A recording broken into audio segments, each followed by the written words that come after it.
Hello everybody, welcome back to another video by Dissociative.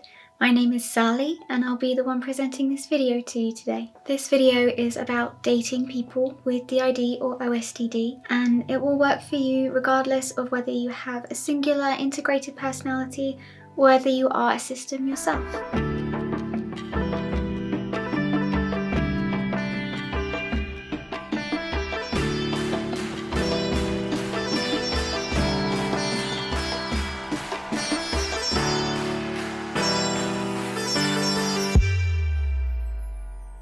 Before we go any further, I'd like us to introduce our sponsor for this video. Having dissociative identity disorder means sharing one body with other alters, and that can make choosing products quite difficult for us. We tend to gravitate towards natural and ethical products that have a high variety of different options so that they can be swapped out depending on who's taking care of the body that morning. We've been using native deodorants for 7 months now, since July 2020 I believe, and that's the longest we've ever stuck with one brand. Their formula is paraben free, sulfate free and aluminium free, and it's so smooth and moisturizing. Native are also vegan and cruelty free, which supports the ethics of most of our system members. Native provides a huge variety of different scents, and they also offer trio bundles, so it was really easy to find signature scents for most of our main fronters without having to overspend. I honestly have to say that these are some of the best smelling products I think we've ever owned. Nin uses peach and nectar, which is a really sweet syrupy scent. I always go for French vanilla and buttercream because it smells exactly like cake frosting and I love that. Kyle uses citrus and herbal musk, and Ruby is the only one of us who consistently goes for poppy and cactus flower. Native offers free shipping to the US, and they also deliver to other countries too. 3 deodorants are usually $36, but if you use our link and the code dissociated, then you get them for $24, which is 33% off. That works out to about $8 per stick for an extremely impressive product. Thank you so much Native for supporting us by sponsoring this video. So, advice for dating a system. There are a lot of things that need to be kept in mind when you're dating a system that you might not have to even think about if you were dating somebody with a singular personality. That doesn't mean that it's any less important to know. One of the first things that you should do is make sure that you understand DID or OSDD and any other illnesses that your partner may have. By being informed and educated about how to support them best, what their disorder means for them, and how it changes their life would greatly support you and help you through your relationship with them. Alters are their own individuals, and they are just as much a real person as you are. They are all individuals, and they will all have their own preferences and their own boundaries.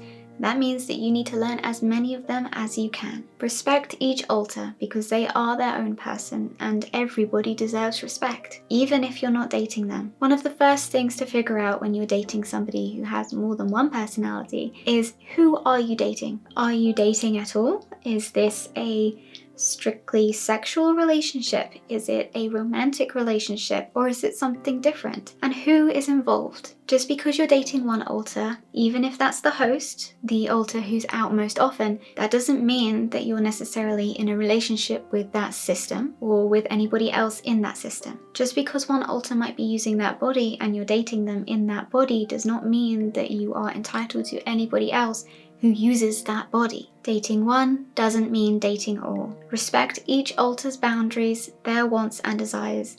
Everybody will feel differently about you, and that's okay. They don't answer to you, they answer to their own system. Set rules about dating. Who can date who? Have you considered what would happen if you're dating one alter, but another alter in the system falls in love with you or becomes very attracted to you? Have you thought about how you would handle that situation, both as a system and as their partner? Are you polyamorous? Are you monogamous? What about if somebody wants to date somebody outside of the system who isn't you? Every alter is their own individual and has their right to do what they want. But again, you're involved now. And ultimately, system responsibility means that the system has to take responsibility for any action done by any alter. If you don't know how you feel about this, at least set down rules for how you would discuss and communicate about the situation should it come up in the future. Things to consider are jealousy. What if one alter gets jealous that you're spending more time with somebody else? What if one person wants to date you and gets jealous of the alter who is dating you because they're not allowed, if that is your circumstance? Safety is paramount. Understand their boundaries and their triggers. This doesn't mean that you should sit down and interrogate them. It means that you should pay attention to what their triggers are and maybe have a conversation about them if you're comfortable. Are there any particular topics or situations that are triggering for you that I should know about? I can make sure to avoid them in the future and be careful when they come up. That's a good way to start a conversation, for example. You don't need to ask about their trauma, and it is absolutely within their right to not talk about anything to do with this. It will make things easier if you can point out what is triggering so that they know what to avoid, what to be careful around, and also how to respond in the case that somebody does get triggered. Remember, this may be different per alter. Some might want to be comforted and taken away from the situation. Others might want to pretend that it's not happening. Some will need support and physical affection to help ground them. Others will not want to be touched under any circumstances, as it could make it worse. So try to be aware of the triggers of the system in general and of specific alters and how to deal with that best. But remember, it's not your responsibility to take control or take a responsibility for their healing. That is what a therapist does, and you're not their therapist. I should hope. That is a professional's job description.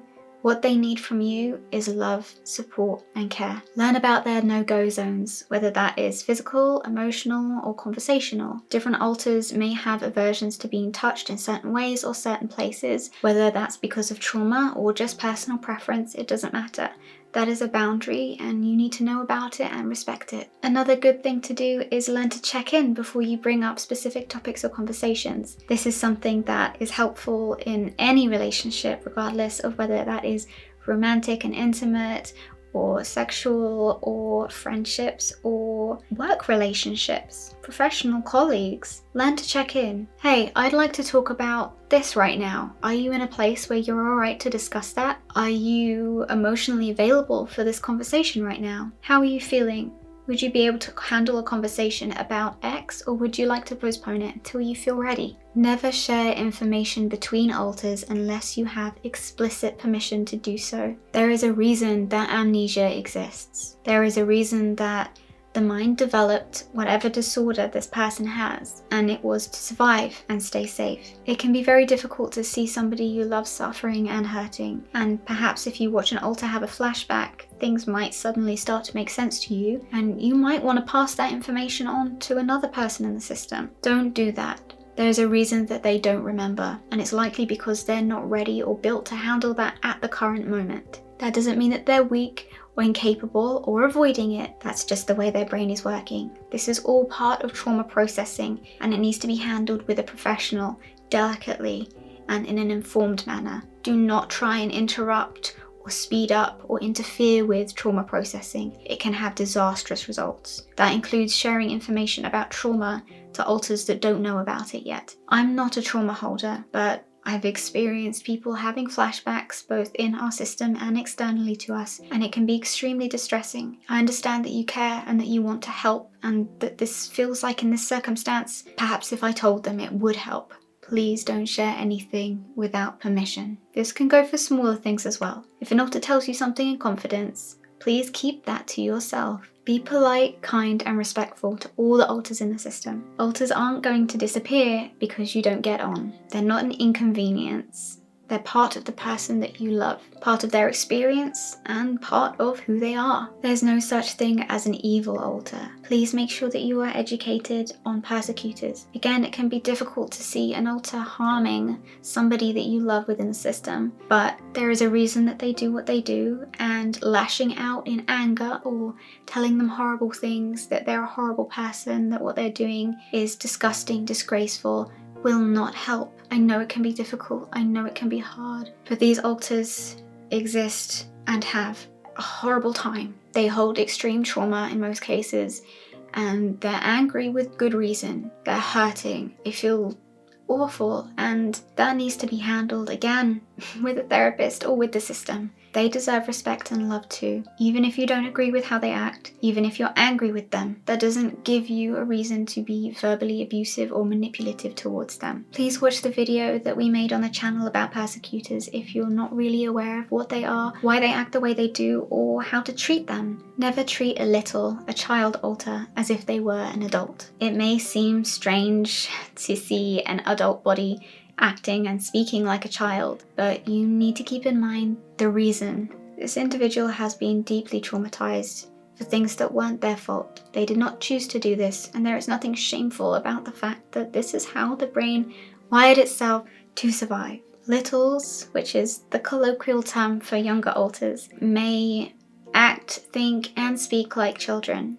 All of this is valid, but they may also be able to understand extremely complex topics and do and use things like phones or have strong conversation, be able to write, draw, do athletic things that an average child of that age would not be able to do. That is because they share the same brain and may have been in existence a lot longer than the age that they are. They still have that adult brain with access to some of the experiences that it's had and some muscle memory too, but their emotional state and some of their processing will be that of a child's. Be careful, be gentle, be respectful.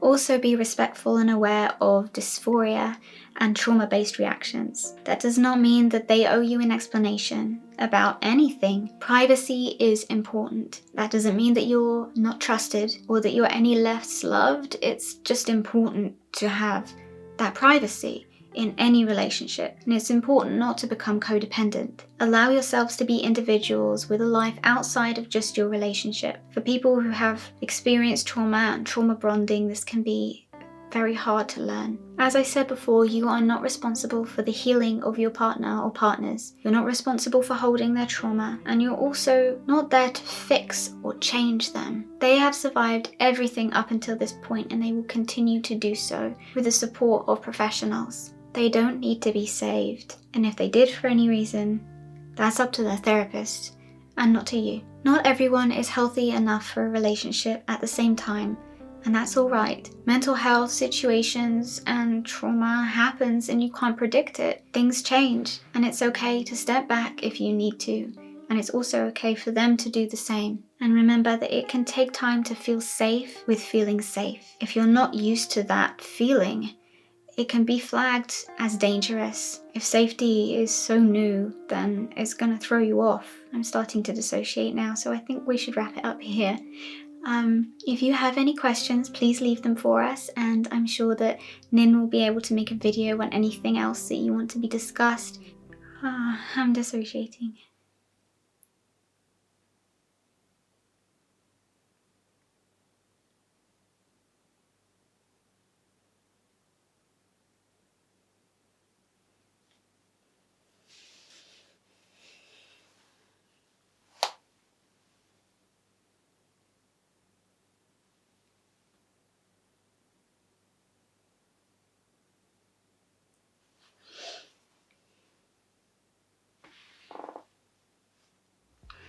Hi everybody, it's Nin. Looks like Sally has just finished filming a video. I can see the timer on the screen. I hope you enjoyed it. Let us know if you have any questions. See you next time. Lots of love everybody. Bye.